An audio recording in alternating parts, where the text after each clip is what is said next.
একটা গবেষণায় আসছে, আগামী প্রজন্ম, তোমাদের যে বর্তমান প্রজন্ম, তারা যখন পেশায় যাবা পড়াশোনা শেষ করে, বর্তমান যে পেশাগুলো আমাদের সমাজে আছে তার 70% পেশা বিলুপ্ত হয়ে যাবে। তোমাদের কাছে শব্দটা শুনে একটু খারাপ মনে হচ্ছে যে কি বিলুপ্ত, পেশা বিলুপ্ত হয়ে যাবে? হ্যাঁ, পেশা বিলুপ্ত হয়ে যাবে। এখন যে যুগ বের হয়েছে, it's not time for GK, এটা জেনারেল নলেজের যুগ নয়, it's time for SK, special নলেজের যুগ। এআই বের হয়েছে। আগে আমরা কাজী নজরুলের দিকে তাকিয়ে থাকতাম, রবীন্দ্রনাথ দিকে তাকিয়ে থাকতাম, কখন ওনারা একটা বিদ্রোহী কবিতা আমাদেরকে দিবে। এখন কবির দিকে তাকানোর দরকার নাই, এআই কে বলো আমাকে একটা বিদ্রোহী কবিতা বানিয়ে দাও, এআই তোমাকে বিদ্রোহী কবিতা বানিয়ে দিবে। এবার নির্বাচনে দেখেছো, নির্বাচন আসলে আমাদের শিল্পীদের ডিমান্ড বেড়ে যায়। এবার নির্বাচনে দেখেছি আমাদের শিল্পীদের কোনো গান ভাইরাল হয় নাই, যতগুলো গান ভাইরাল হয়েছে সবগুলো এআই গান। আমরা জানিও না এটা যে এআই এই গানটা তৈরি করেছে।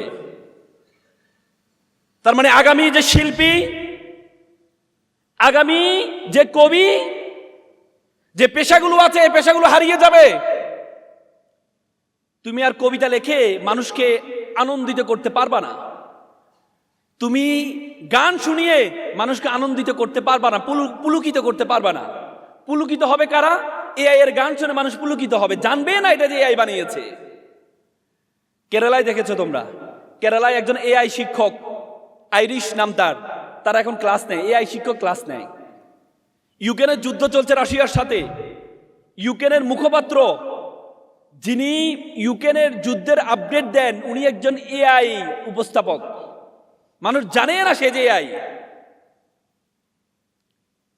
তার মানে একটা গবেষণা আসছে, আগামী 10 বছরের মধ্যে প্রায় 10 লক্ষ ড্রাইভার তার চাকরি হারাবে, 20 লক্ষ ব্যাংকার তার চাকরি হারাবে, 20 লক্ষ শিক্ষক তার চাকরি হারাবে। সকল শিক্ষক চাকরি হারাবে না, এভারেজ যারা আছে তারা তাদের চাকরি হারাবে। স্পেশাল নলেজ যার মধ্যে আছে, ব্যতিক্রম নলেজ যার মধ্যে আছে, আগামীর বাংলাদেশে তারা সারভাইভ করবে, বাকিরা সারভাইভ করতে পারবে না। এভারেজে কোনো ভ্যালু নাই, গুড়ের কোনো ভ্যালু থাকবে না, বেটারের কোনো ভ্যালু থাকবে না। You have to be best, তোমাকে সেরা হইতে হবে। আজকের এই প্রজন্ম তোমাদের জন্য ইটস ভেরি অ্যালার্মিং। তোমাকে এমন একটা যোগ্যতা অর্জন করতে হবে যে যোগ্যতাটা 10 জন থেকে তোমাকে পার্থক্য করে দিবে। তোমাকে এমন একটা যোগ্যতা অর্জন করতে হবে যে যোগ্যতাটা তোমাকে 10 জন থেকে তোমাকে পার্থক্য করবে। যে সব জানে তার খাওয়া হবে না, যে একটা জিনিস ভালো করে জানে তার খাওয়া হবে। জানো তোমরা এটা? তোমরা দেখো একটা প্রাইমারি স্কুলের শিক্ষক, সে সকল সাবজেক্ট পড়ায়, তার বেতন 10 থেকে 15,000 টাকা বা 20,000 টাকা। একটা কলেজের শিক্ষক, সে একটা সাবজেক্ট পড়ায়, 2-3 ঘন্টা পড়ায়, তার বেতন 60 থেকে 70,000 টাকা। তার মানে আগামীর সময় হবে তোমাকে একটা জিনিসকে ভালোভাবে জানতে হবে।